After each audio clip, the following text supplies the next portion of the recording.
It's time for Caribbean News, covering current events from around the world, regionally and locally, with Sean Garrity on this station. It's news the Caribbean can use. And now, the details. The Bahamas lifts travel ban on Haiti and Cuba.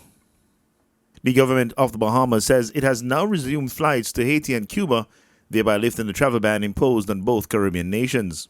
The announcement was made on Friday by Prime Minister Press Secretary Clint Watson, who said the airline Bahamas Air has resumed its flights to Haiti. There will be 2 flights per week, Bahamas Air, and the other to Port-au-Prince. There will be 4 flights to Cuba each week. The original ban on Haiti in February was explained as a decision to block travelers for 3 weeks as Haiti celebrated Carnival. At the time, few countries in the region had begun vaccination campaigns. Prior to the ban, the Bahamas had regular direct flights to Haiti. The Bahamas received its first tranche of vaccines in early March, along with many countries in the region. Haiti was left behind in the global and regional campaign effort. Haiti did not begin its vaccination campaign until July. The nation, which has been faced with increasing political and economic strife, has yet to vaccinate more than 1% of its population. Watson, who was speaking during the weekly press conference, noted that the Bahamas has fully vaccinated over 40% of its population. In comparison, less than 2% of Haiti's population has been vaccinated. Watson also made reference to Jamaica, St. Lucia, and St. Vincent and the Grenadines, where, according to figures released in October, the vaccination rates are below 20%.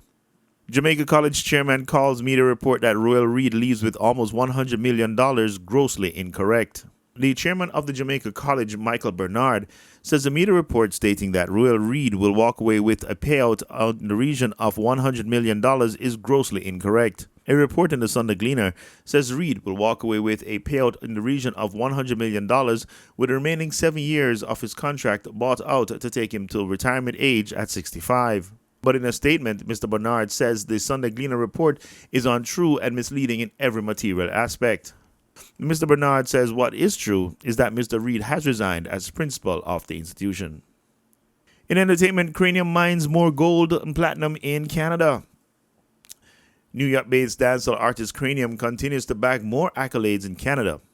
Weekend, his 2017 collab with rapper Tory Lanez, is now certified gold, while Nobody Has to Know, first released in 2013, was certified platinum in the country in August.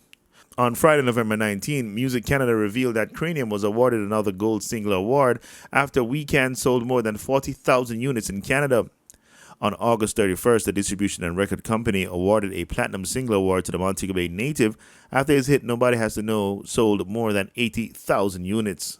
In the U.S., the song peaked at number 44 on the Billboard R&B and Hip Hop Airplay chart before it was certified gold by the Recording Industry Association of America in 2019 for sales of more than 500,000 units.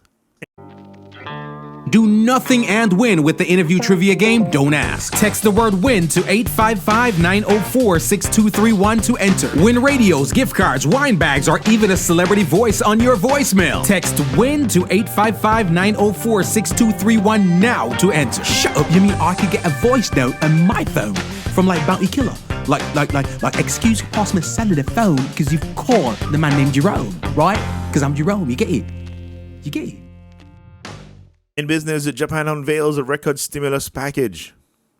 Japan is set to announce a record $490 billion spending package to cushion the economic blow from the COVID-19 pandemic, bucking a global trend towards withdrawing crisis mode stimulus measures and adding strains to its already tattered finances.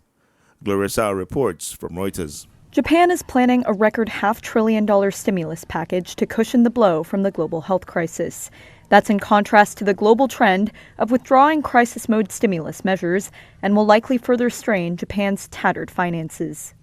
It's also set to include a record defense spending budget in response to increased Chinese militarization in the Asia-Pacific. Japanese Prime Minister Fumio Kishida announced plans for the package on Friday. The scale of this stimulus package is about $490 billion in fiscal spending.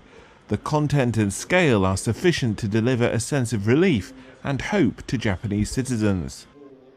Japan's spending has ballooned this year due to a slew of spending packages, which have left it with long-term debt roughly double the size of its $5 trillion economy. Policymakers hope this round of stimulus will help rejuvenate the economy, which shrank more than expected in the third quarter due to a dent in consumption and exports, as well as global supply disruptions. And in sports, Ole no longer at the wheel. Manchester United sacks struggling Solskjaer. Manchester United have sacked manager Ole Gunnar following Saturday's 4-1 defeat at Watford. The club have won just one of their past 5-7 Premier League matches and are 7th in the table with 12 points behind leaders Chelsea. First-team coach Michael Carrick has been placed in temporary charge while United seek an interim manager to the end of the season. In a statement, the club said it is a regret that the club reached the decision to remove Ole from the post. And that was the news, entertainment, and sports with Sean Garrity. Be sure to stay tuned to this station for more news from around the world, locally, and the Caribbean.